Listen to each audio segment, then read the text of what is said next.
SRIRAM, all the best. Good morning, everyone. My free paper is LASIK and SMILE-induced epigenetic changes, which demonstrate unique wound healing signatures.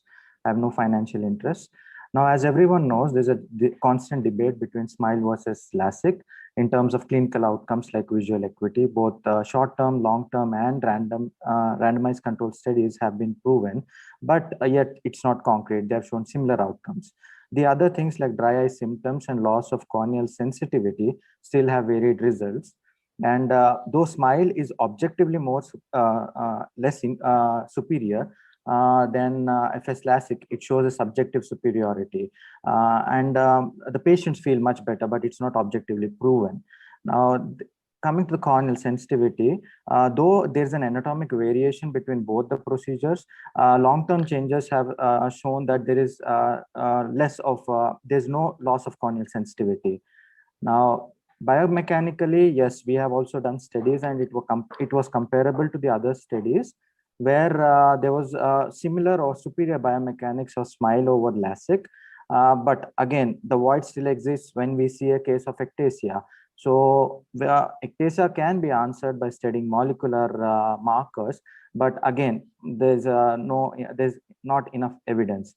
So we uptook this study to understand whether these variations are related to the type of surgery and wound healing, and are there any subcellular changes that occur. So we probed into epigenetics.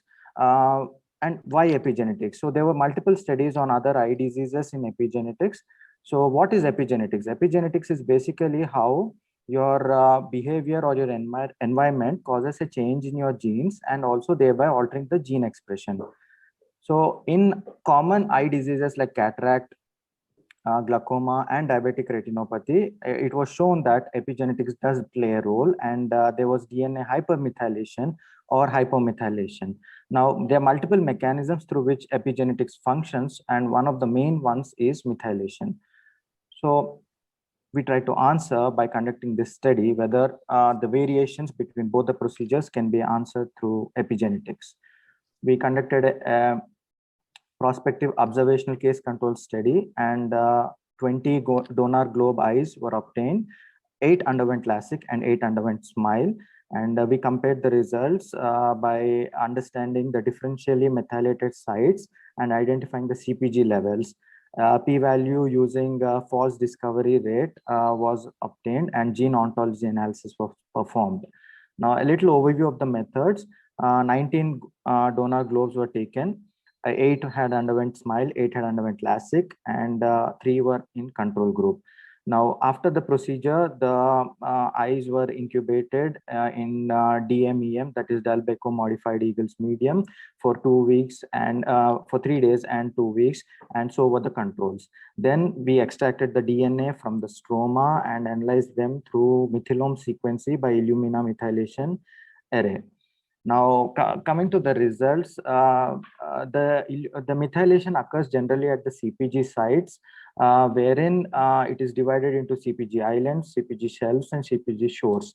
Now, this is the heat map showing the significant genes which are present in all these 3 locations. Now, what is a CPG island? It is normally found at the promoter region. It is a region of 500 to 1500 base pairs of DNA.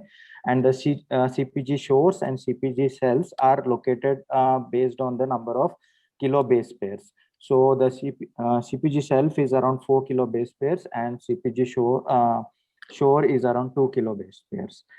Now, we interpreted these results through the RNBeat software, which takes up the methylation sites and converts them into beta values, and then plotted on volcano plots.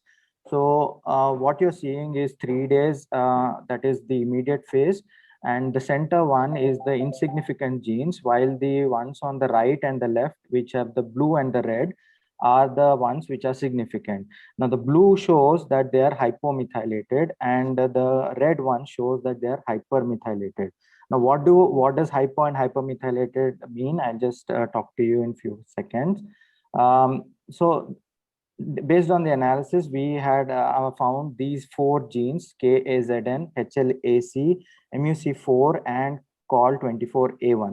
Now, these genes have a specific function. The KZ gene encodes for desmosome assembly and cell adhesion.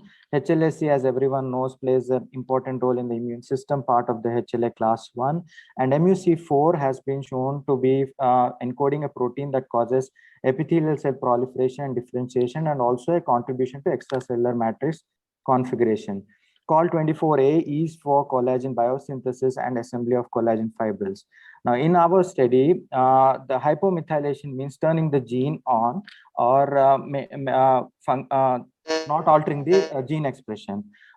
In LASIK and in SMILE, we found that the HLA-C was altered, but COL24A was common in both the procedures. How do we translate this to clinic is that in both the procedures, if we target these particular genes, then we can achieve good clinical outcomes, and also thereby probably decrease the chances of ectasia. To conclude, this was our first study on epigenetics in refractive surgery. And yes, both the surgeries are different.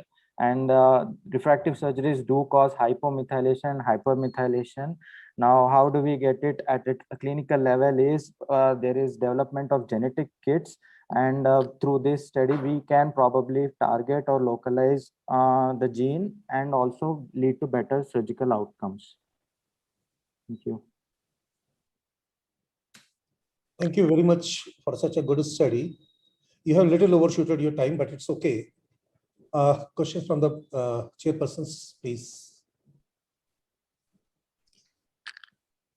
Dr. SRIRAM, yes, sir. It indicates that if we control gene alteration, that indicate, yes, so you can reduce the chances of ectasia later on. This yes, sir. We are just hypothesizing this thing, sir. Yes, we can probably do that, but again, now recently Avellino has come up with genetic kits, and they're still on testing phase. So probably in future, alteration of gene expression can cause a decrease in the ectasia rates. Yes, sir.